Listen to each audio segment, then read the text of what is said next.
And the president wraps up his visit to Scotland later today, where he continues to face questions about the Jeffrey Epstein files. NBC's Kelly O'Donnell brings us the latest from Scotland.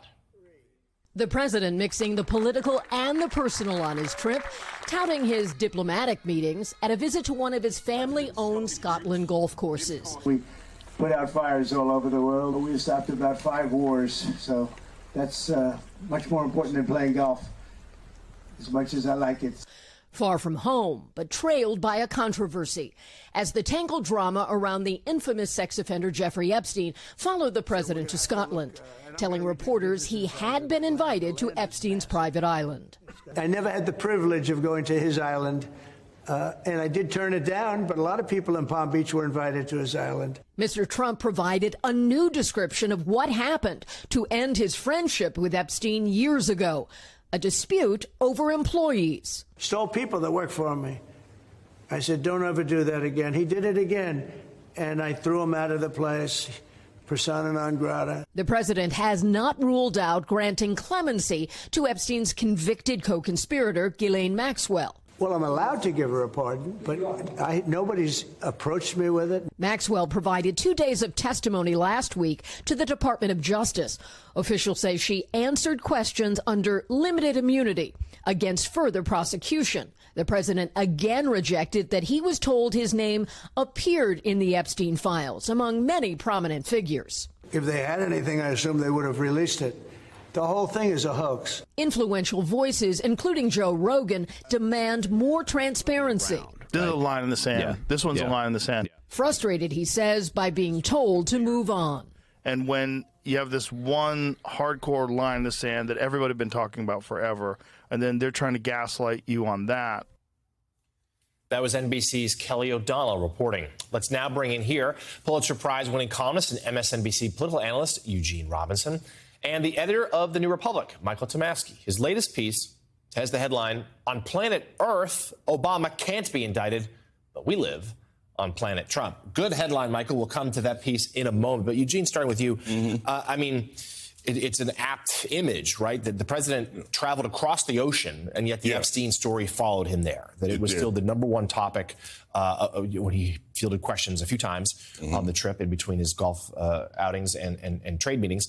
And his base, those who have been his most loyal supporters, in addition to some of these more recent podcast converts, are all almost unanimously saying, look, what you're saying so far isn't good enough. This is a story he can't shake despite his best efforts. Right. There's something definitive about saying we will release the Epstein files and then turning around and saying, well, actually, we won't, or there are no files, or let's move on. And that's what the president has done. And, this is what, day 20-something of our talking about Jeffrey Epstein.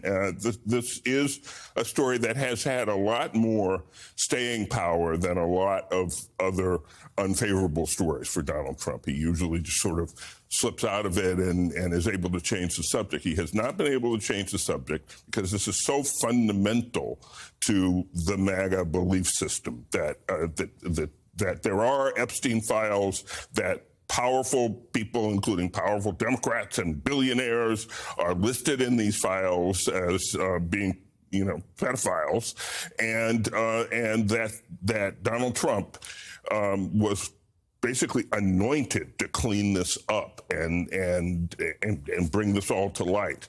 And if you believe that, then this is not good enough. It's just not good enough. And Eugene, you're so right that Trump is usually very adept at changing this subject. And it's not for lack of trying this time around. He's thrown all sorts of things up against the wall, including, Michael, what you wrote about, which was this idea of relitigating the 2016 Russia investigation, how they interfered with the election there. We had Tulsi Gabbard, DNI, up here in the White House briefing room last week, revealing what she said was new information that implicates Obama and his team.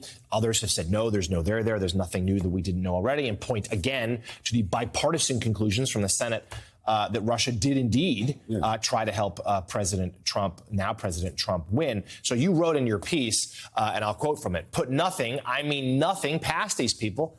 If Trump wants it, they will go out and execute it." I think it's still kind of a long shot, I think. But I'd sure like to be more confident of that than I am. And if Bondi really does try this, everything that's happened so far, horrendous as it is, we could have imagined the wanton detentions, the retribution against universities and media companies. But the directly political indictment of a former president was not on my bingo card or anyone's I know.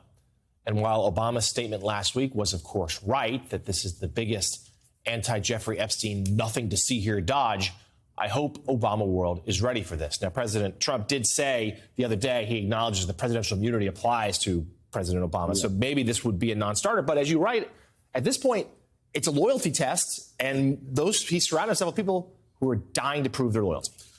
That's what it's all about. I mean, how did this start, guys? It started because Tulsi Gabbard needed to get back in Donald Trump's good graces, right? Because she said those things about Iran that contradicted what the boss said. And he stepped out and said twice, she's wrong, she's wrong. And she thought, uh-oh, I'm in the doghouse. And there were press accounts that she was going to get bounced. Yeah. So she had to think of a way to get back in his good graces. And, let's spend taxpayer money going after Barack Obama. And then Trump tweets that image of Obama being chased by cop cars. Yeah. The question is, how much does Trump mean this? We don't really know. But by God, if he means it, there's every reason to suspect that they will go out and do it.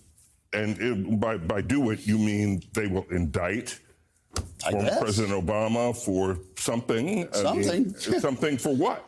I mean, what would they indict that's him a good for? question. And I was discussing this with a friend who is a former prosecutor. And he said, yeah, but where are they going to find a witness, who's willing to say that Obama did something illegal? How are they going to actually prosecute the case? And I said, fair point. But in this instance, maybe that isn't really even the point. The point's retribution. The point's revenge.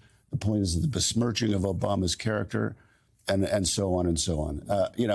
Again, as I wrote, Jonathan, I still think it's a long shot, but it's not a non-shot. Yeah, and at the very least, you could just make things unpleasant for the Obamas, even if they don't go forward with an actual indictment. Something to watch, to be sure.